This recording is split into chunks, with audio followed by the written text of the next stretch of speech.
like, subscribe, and leave a comment. Series review of AEW Dynamite, the week commencing the 6th of April 2026. So it starts off with a awesome match. It starts off with Swerve Strickland versus Kenny Omega 2, winner take all. Winner takes the EVP and the #1 contendership. Obviously, they had a match previously. Swerve Strickland got the victory, but this one has more stakes on it. Really good match. Go and watch it. This was a pay-per-view caliber match. Go and watch it. I'm not lying here. I'm not just saying it. Go and watch it. But in the end, Kenny Omega gets the victory. Then we have Will Ospreay calling out Pac for a fight in Canada. And then he says he wants John Moxley. He wants John Moxley in a few other words. I can't say it on here. Then we have Skyflight versus the Death Riders in a really good match. Go and watch it. But in the end, the Death Riders get the victory. Then we have John Moxley calling out Will Ospreay and says he accepts the match for Dynasty. Then we have the Young Bucks fired up to get back their title, get back in winning ways after losing at Revolution. Then we have Mike Bailey versus Rocky Romero in a really good match. Go and watch it. But in the end, Mike Bailey got the victory. Then MJF comes out. Basically, he trashes the crowd.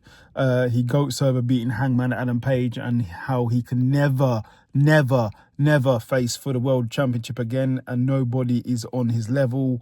And basically, he said he's the best and no one can beat him. As he said, that Kenny Omega comes out. He says MJF thinks he's better than everybody else, and he questions everything he says.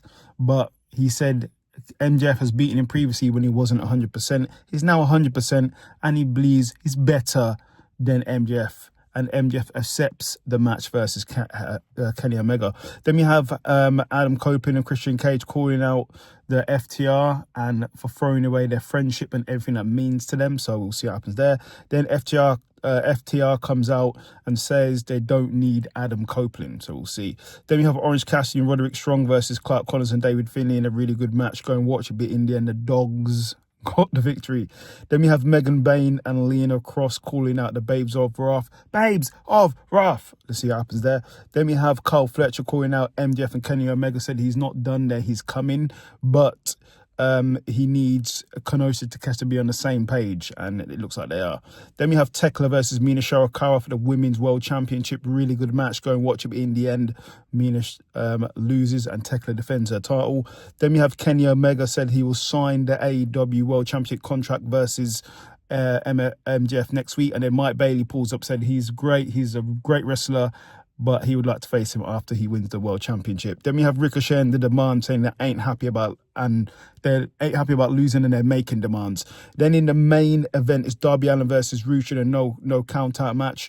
Really good match. Go and watch it. You had tables, you had chairs, a bit of blood, but in the end, Darby Allin gets the victory.